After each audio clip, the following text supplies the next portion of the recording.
मन सदा जगो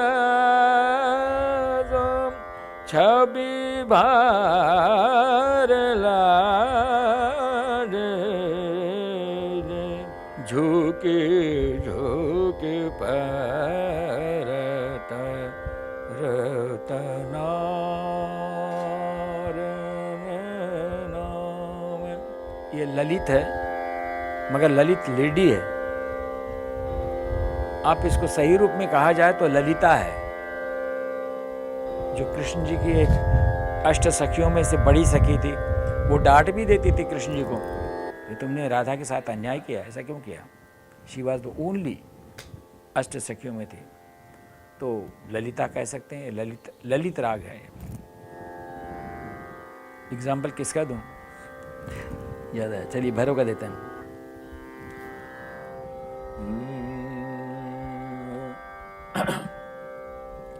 आनंदेश्वर अर्धनारी नटेश्वर आनंदेश्वर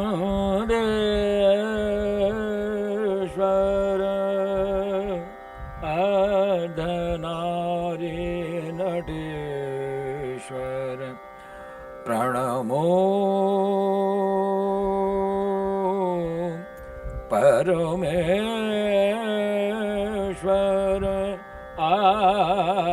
आदिनाथ तो महेश आदिनाद तो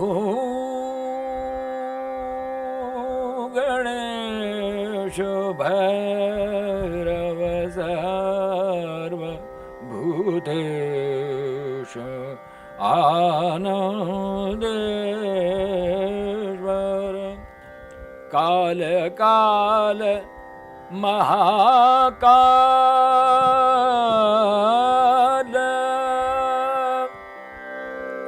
काल काल महाकाल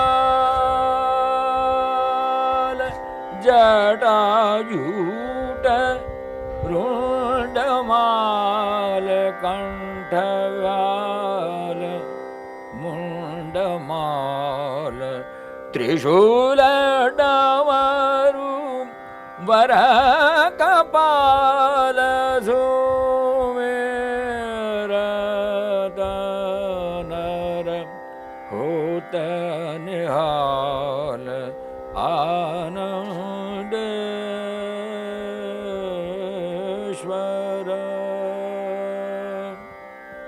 ये भैरव है।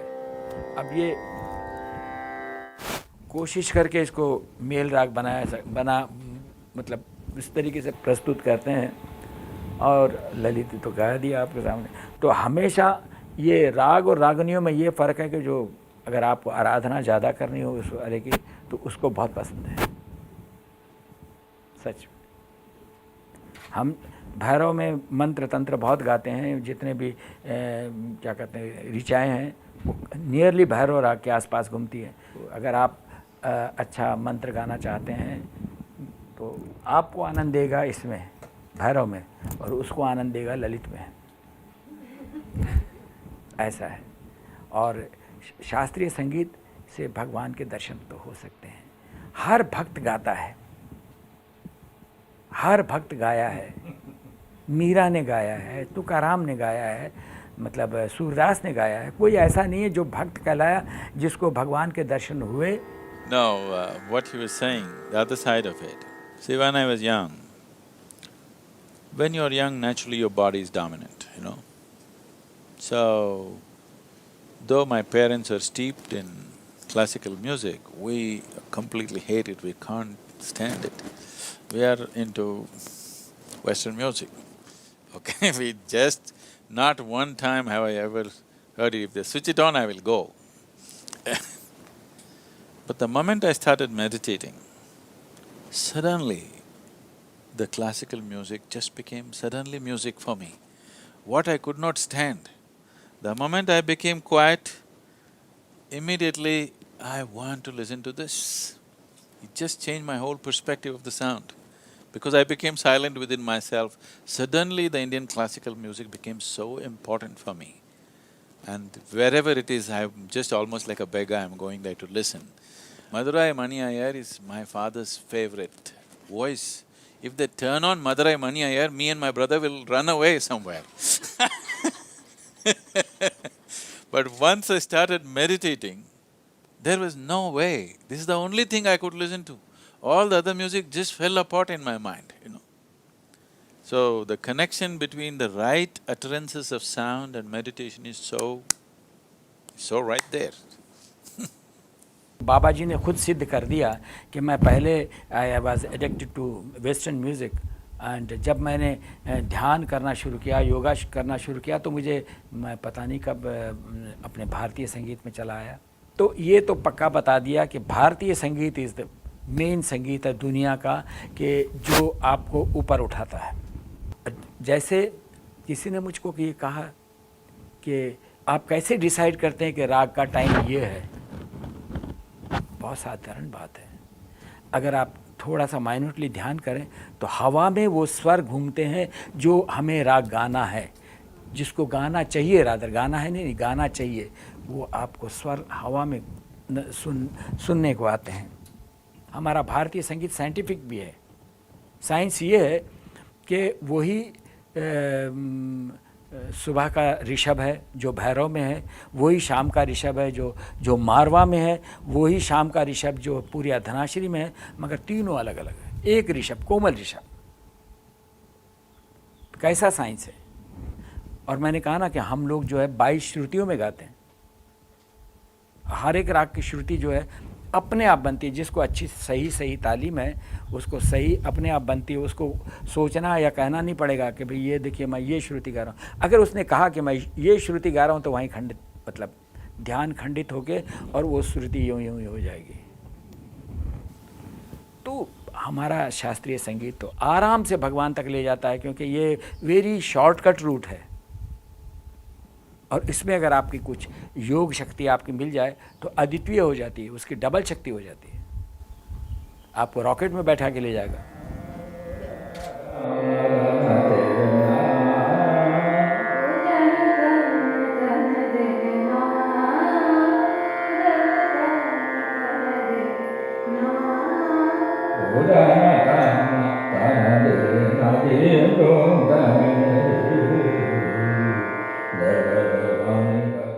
One of the first things that we learn as meditators, since we're talking about sound, is Om chanting. And all auspicious occasions, we start with Om. And why that? What is the significance of Om itself? It's a marriage of the threesome. These three sounds are the only three sounds that the human system is capable of. Other sounds are only a mixture of this. You just experiment with yourself. If you remove this tongue, or if you just keep it still, not using it, you will see the only three sounds that you can utter are A, U and M. The only three sounds you can make without the tongue. Tongue is being used to mix these three sounds and produce all the other manifestations of sounds. Mixing them in permutations and combinations, you can produce millions of sounds. So these three sounds are known as the basic sounds or the fundamental sounds in the existence. There are beautiful stories telling like this: if Shiva sits and utters three arms, a whole new creation will happen. It is not about… See, these things need not be looked at as a factual thing, that if Shiva sat there and did he utter three arms, that is not the point. What is being said is, the whole existence is a reverberation. This is modern science. It's a vibration of energy. Where there's a vibration, there is bound to be a sound. Where there is a sound, there is creation. So all these sounds are a manifestation of these three sounds. These three are the root sounds. Like today we know that if you take a color television, there are only three color webs. Using these three color webs, we can produce every other color. Similarly, using these three sounds, you can produce every other sound. I think in the system of music that he has grown up, I think the first sound is always ah, simply ah. So in India, we have this thing that for children we teach the sound ah, that's why amma, appa, this one, that one, whatever, everything is ah, because ah is the basic sound. And this not in one language, across the world, everywhere sound ah is the basic sound. So these three sounds, if you utter them, they have different things happening in the body. These three sounds are the only three sounds that exist in the system naturally. All other sounds you can produce by mixing. If you utter these three sounds carefully, if you sit in a certain way and utter these three sounds, you will notice, if you utter ah, it carries the reverberation right across the body. It starts just about 3/4 of an inch below the navel and takes it right through the body, because this is the only place where in the energy system, as there is a physical body, there's an energy body. This energy body comprises of 72,000 nadis. These 72,000 nadis meet only at one place, that is just beneath the navel. So this is the maintenance center in the body, this is known as the Manipuraka in the yoga. This is the maintenance center. Even when you were in your mother's womb, your maintenance pipe was connected right here. So this is the sound ah. If you say ah, it spreads right across the body. These sounds have also been identified or ascribed to different forms of divinity. This is Vishnu's sound, his maintenance. You know, among the three forces of Brahma, Vishnu and Shiva, Brahma is the creator, Vishnu is the maintenance person, Shiva is the destroyer. These are three fundamental processes in creation. Sound ah is concerned with maintenance. So people who are seeking well-being start off ah. There are yogis who simply sit here and do nothing else, because they are not interested in that, they're just interested in destroying the limitations of who they are, nothing else. So, the nadis themselves carry reverberations. If you utter oo, the sounds will spread in a certain way. If you utter they spread in a different way. These three sounds are capable of touching all the 72,000 nadis. This is something, we have done it in a limited way, but we can explore this in a very big way. For every sound, we can make you conscious as to which part of the body touches. Which nadi will become active when you utter a certain sound. If you say, hey, what happens in the body? You know, very rudimentary sounds I'm using when you're meditating, I say, hey, that's all. I cannot sing like him. If I could, I would have done that for you, but because I cannot sing, I say, hey. Because every sound activates a certain dimension of your energy system. So these three sounds together, as a combination, activates the whole system, because these are the three fundamental sounds. All other sounds are a manifestation. Some very fabulous experiments on the laboratory level has been done these days. How these three sounds can actually produce every other sound. Three instruments producing these three sounds, other instruments which mix these sounds, just as your tongue is doing, it produces every other sound. There's one person in Chennai who's doing a phenomenal amount of research in this direction. So, sounds can be used for well-being, for health. Just uttering, I don't know if they've recognized that, but if he goes on singing many ragas, I will tell you, if you sing this raga, your blood pressure will go down. You understand? Right now I don't know the names of the raga, I am completely ignorant of those things, but if he sings various ragas, I will tell you, this raga if you sing, your blood pressure will go down right now. And you can check it. 15 minutes raga for the singer and the listener, your blood pressure will go down. Sare ga ma pa dha ni sa kama krodha mada moha nivara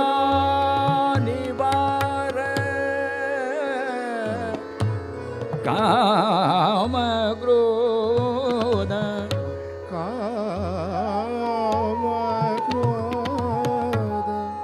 mada moha nivara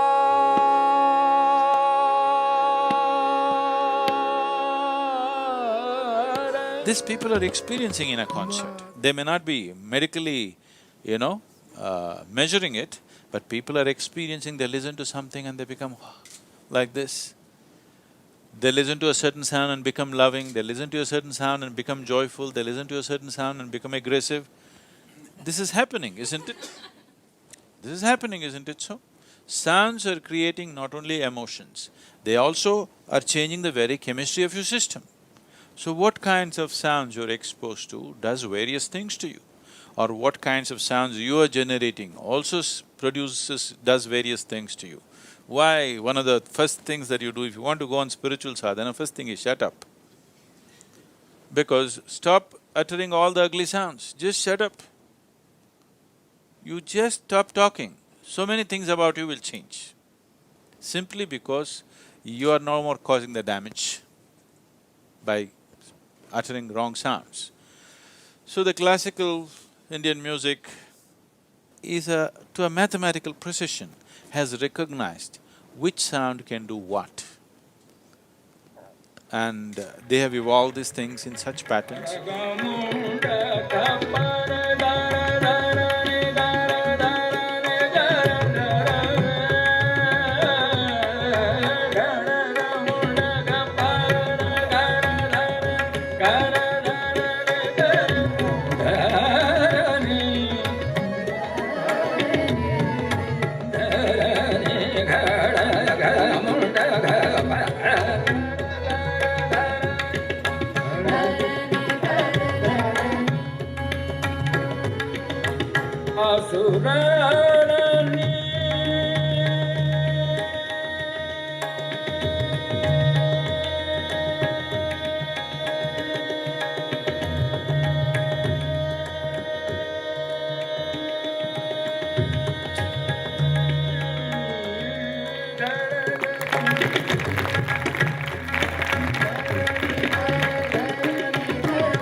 I feel unfortunately, there are exponents of music who know it by experience.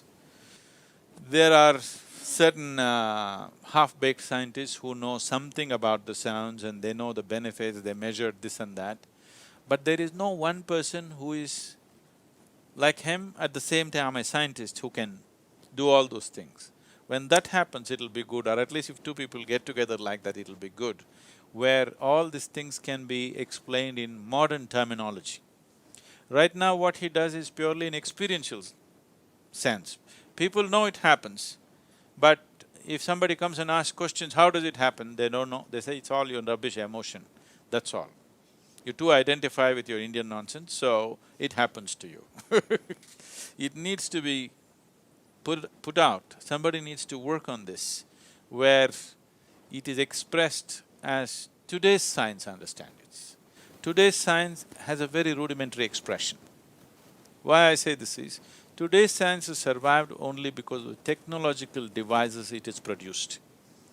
If it does not throw out gadgets, nobody would value this science because it has no life significance of any kind, except for producing conveniences and comforts. So this is a different kind of science. Now, sitting here and singing about Shiva, what will you get? Nothing you'll get, but life will happen.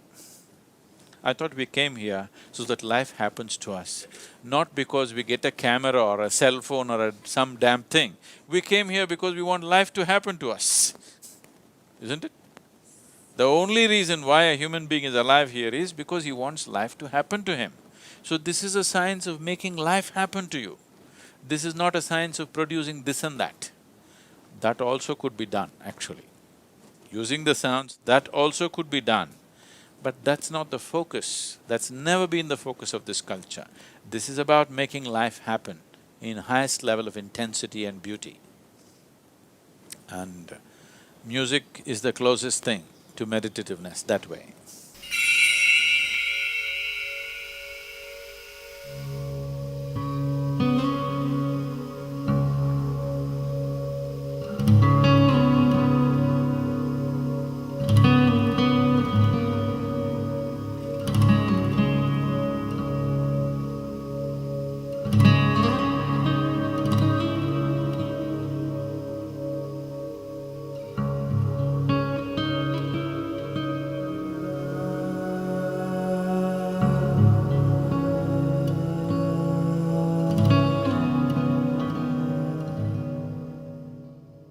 संगीत को हमेशा से भारत में योग का एक हिस्सा माना गया है, तो क्या आप ब्रह्म और योग को कैसे एक्सप्लेन करें? शुरुआत करते हैं, स्वर ही ब्रह्म है, यहाँ से शुरुआत होती है। जो स्वर है वो स्वयं में ईश्वर है, जिसको हम इंग्लिश में साउंड कह दें या कुछ कह दें। साउंड में इतनी शक्ति होती कि ब्रिज तोड़ देता है, एक बड़ा सारा सख्त ब्रिज, मगर वो मालूम होना चाहिए कि इसका सा कौन सा है, इस ब्रिज का स्वर कौन सा है। अगर वो पता हो तो उसको बहुत ज़ोर से अगर उस स्वर को लगाया जाए तो ब्रिज क्रैक कर जाएगा। दो तानपुरे, एक तानपुरा मिलाते हैं, उसमें दोनों स्वर अगर एक साथ हो गए तो एक तार टूट जाएगा, उसके ऊपर रुक नहीं सकते। कोई गाने वाला अगर एकदम एक्यूरेसी, आप हमको पता ही नहीं चलता कि एक्यूरेसी क्या है, हम इतने करीब चले जाते हैं फिर भी वो एक्यूरेसी नहीं होती है, समझे। जो गाने वाला या सितार वादक या सरोद वादक बिल्कुल सुर में बजा रहा, कहीं हमें भी पता नहीं चल रहा है, मगर जब उसका एकदम एक सुर लग गया कि ये सुर में लग गया तो उसका भी तार टूटेगा। ये उसकी शक्ति को झेल नहीं सकता, मतलब ये उसके एकात्मकता को झेल नहीं सकता, जो ब्रिज तोड़ देता है। मेरे पिताजी हम अजमेर में गा रहे थे तो एक स्वर लगाया, सा जिस भी स्वर से गा रहे थे, सा लगाया तो छत फट गई। एग्जेजरेशन नहीं है, मैं कहता हूँ कि अगर सही सुर लग जाए, उस छत का वो स्वर था, फट गई। इसको कहेंगे कि आपके गाने से हो गया, उसके गाने से हो गया, उसके बजाने से हो गया, नहीं, वो स्वर की वजह से हुआ।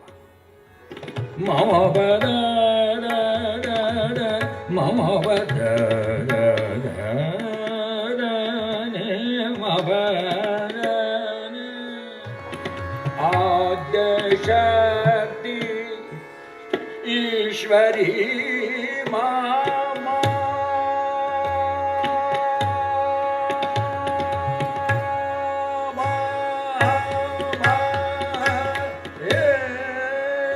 Sadhguru, can you explain how sound and science of yoga come together, or how sound and energy are connected? So let's go by the modern interpretation of this, today's science. Today's science clearly, the established science, not the new age science. The established science clearly states that the whole existence is just a reverberation of energy. Where there's a vibration, there is bound to be a sound. So, the yogic culture always said the whole existence is just sound. The root of that sound is Shiva. Shiva means that which is not. That which is not means silence. So he is absolute silence. When he moved, there was sound.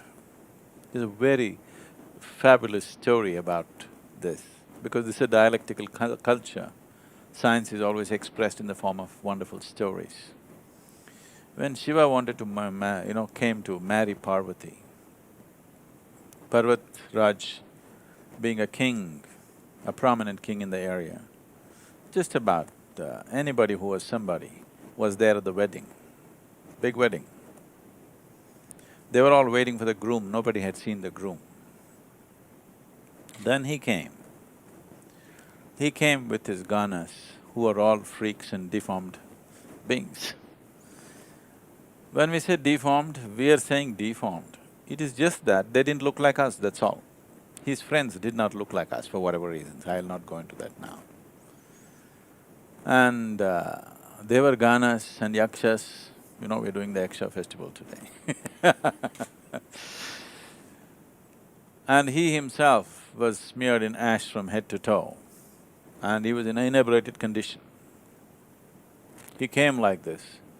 Parvati's mother, Meena, saw Shiva. This is the groom? They said yes, and she fainted. She couldn't imagine her daughter marrying someone like this. Then she was brought to consciousness and she could not be consoled. And Parvati went and requested Shiva, please, just for my mother's sake, you're okay with me the way you are, but for my mother's sake, take on a more beautiful form. So he looked at her with his drunken eyes and then he said, okay, and he became Sundaramurti. He became a very beautiful being. Then everybody said, okay, let the wedding go on.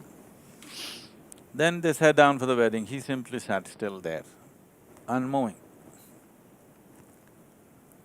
Then when Parvati's… when the time came for the father to offer the bride, they took out the list, the family tree of the bride, the antecedents, her tradition, how the family, you know, everything. All her antecedents were spoken in great pride. Then they asked, okay, what about the groom? Where does he come from? Who are his parents? What are his antecedents? What is his family tree? He just sat still, didn't say anything. When Parvatraj was getting anxious, who is he? What is his parentage? He said nothing. Then nobody said anything, people started getting agitated that he has no parents, he has no parentage, what is this? Then Narada took his Ektara and did town.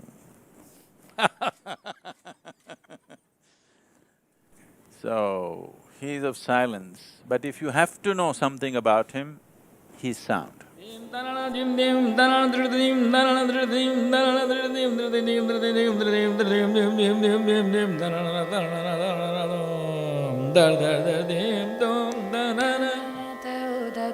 Del del del dim tom ta dim dim danana dim danana dim danana dim danana dim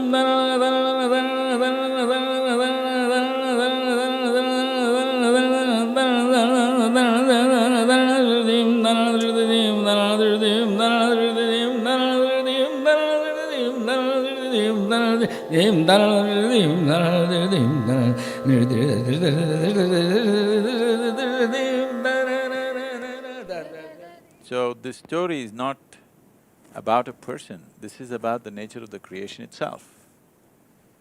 From non-existence to existence, the first reverberation itself is a sound. This is not something that only we are talking about in the yogic culture, this is something that's recognized everywhere. Well, the Bible itself starts off like this. First there was a word and the word was with God and the word itself is God. Word is a human interpretation of a sound. Right now, I am only making sounds. You're making up the words because you assume you know English language. When he was talking, I'm sure Elizabeth was sitting there and it was just pure sound for her. There were no words for her. So sound is… you feel the words if you're chatty, all right? If you become very attentive, you'll feel the sound.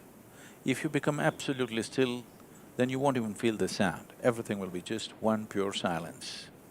And everything plays on the surface, but it's just there. Something else far bigger than the sound is just there. Now in the night, if you look up in the sky, you will see a whole cosmos out there, okay? Millions and millions of stars. But you see that only because your eyes are attuned in a certain way. But actually the largest presence out there is emptiness. It's the silence which rules the existence, nothingness which rules the existence. Sound and forms are a small happening. Today modern science goes about proving to you, I'm sure every musician feels it in some way, If you feed any sound into an oscilloscope, which is a sound measuring instrument, depending upon its frequency, amplitude and other dimensions, it gives out a form. This is how the whole science of what is referred to as mantra, yantra, tantra has been developed. Mantra is a sound, a pure sound is mantra. A lot of the music that they're doing is pure mantra, no meaning, it's just sound. If you utter a sound, it gives out a form naturally. So if you observe carefully enough, every form is throwing out a certain sound. Based on this, in this culture, based on this, we created language. Language is not something made up for the sake of communication. Language is like the blueprint of the existence, that what kind of sound does this relate to? The corresponding sound is the name for this form. So if you master the sound, you have mastery over the form. So this whole science of wanting to use the sound as a passageway through the existence. Music is a beautiful way of doing it. There are other hard ways of doing it. Chanting. Chanting is a hard way of doing it, pure science. Music is a beautiful way of doing it.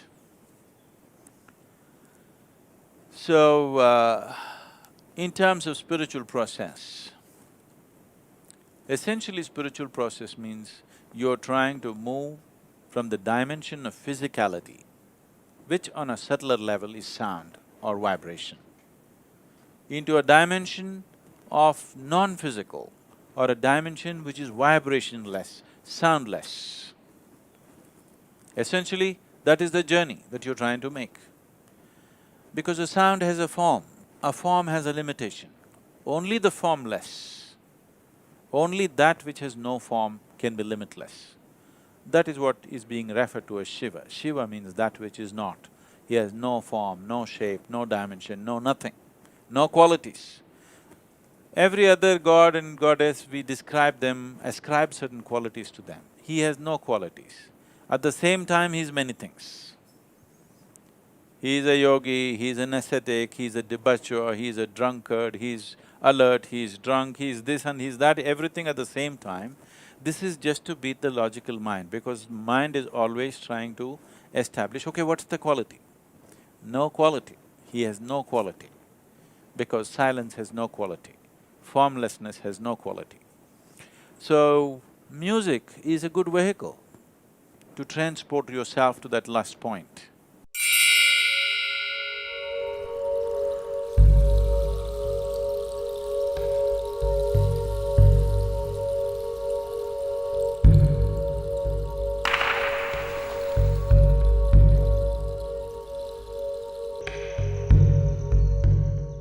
Sadhguru, I read in the Mystics Musings that you clapped at the time of Dhyana Linga consecration and there was a crack on the linga.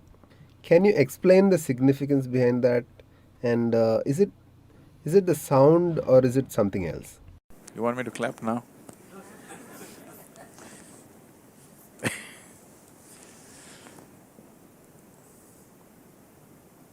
Now, that is not because of the sound. The power of the sound that Panditji was saying is, in the modern science we are trying to explain it off as resonance. If the Shruti is perfect on the two, naturally the string will break. As he was saying, the bridge breaking up is a classic example in every textbook, you know. Two soldiers are walking and a bridge which can take tons of weight will collapse just because two men are walking in unison. It's a classic textbook example. So just about anything can be cracked with sheer sound, just by something like this. If two people just do this, if it is a perfect match, you can bring the building down. We don't produce perfect musicians in the school, okay? They'll bring down the building because being in absolute unison can create a certain energy where 1 + 1 is no more 2, 1 + 1 is a million. So, classical music when two people sing, Jugalbandi is never about two people singing together.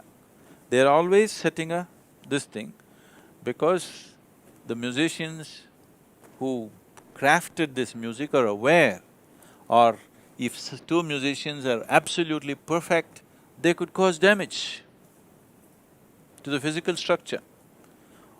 People may just attain, their bodies may break, it is possible. The whole process that you see in the existence is from non-creation to creation, from unmanifest to manifest.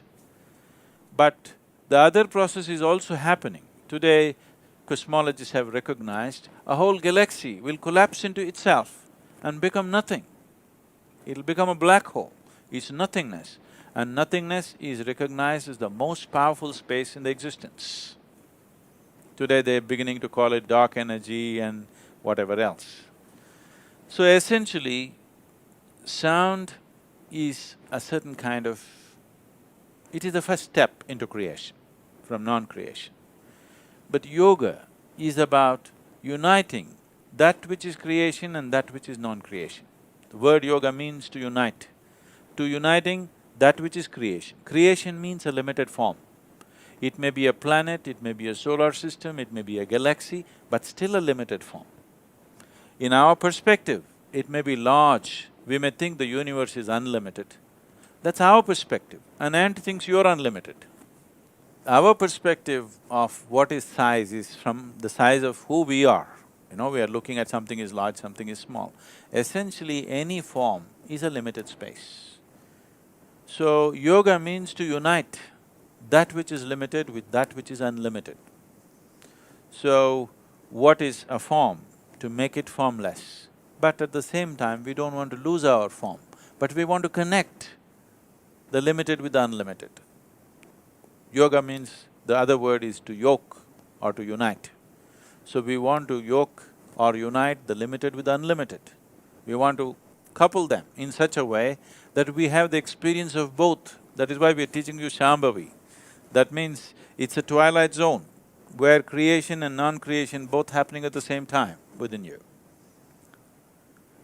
The process of creation is moving from unmanifest to manifest.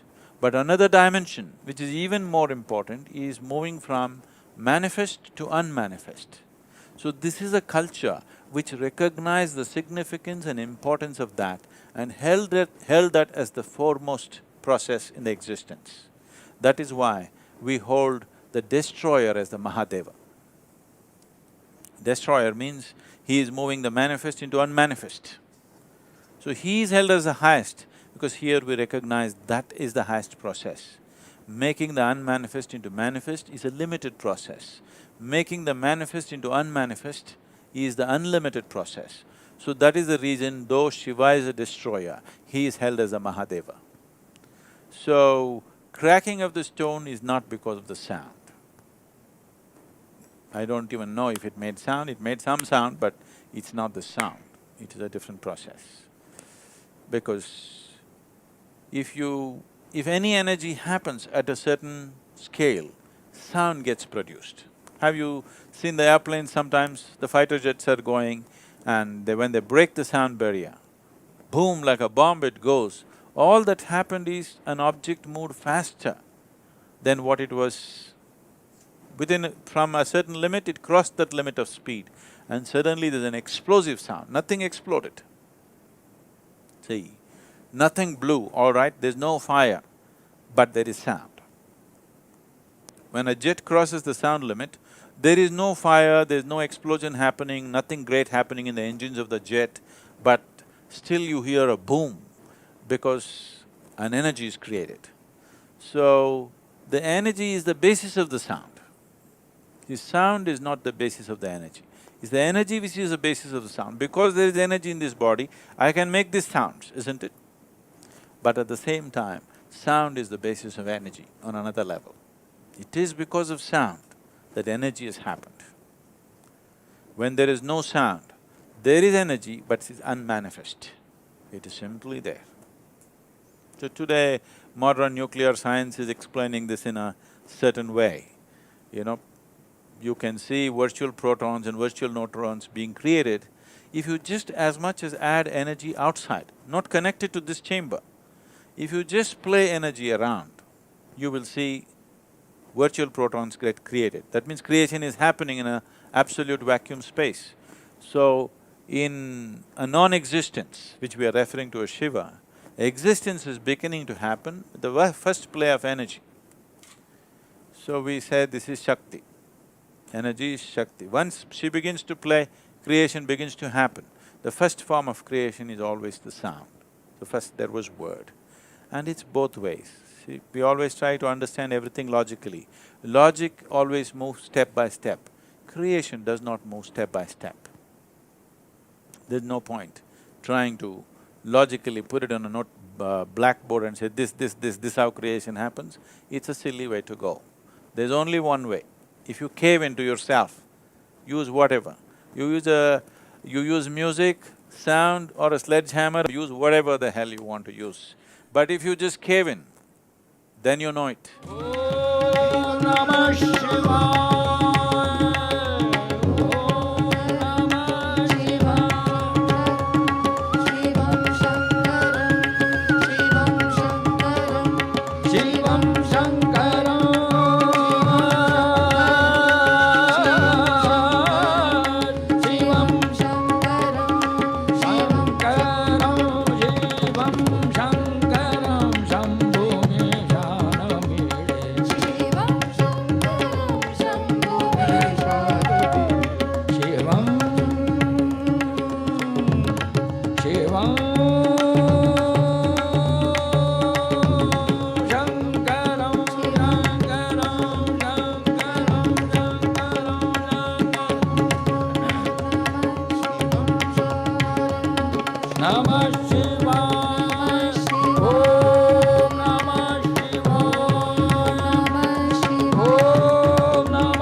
This form of music, which is not an entertainment form, but more an exploration of walking you through creation, when possible, to touch the Creator. If there is anybody whom you can call as the very embodiment of this music, it's him. We wish to acknowledge him for who he is.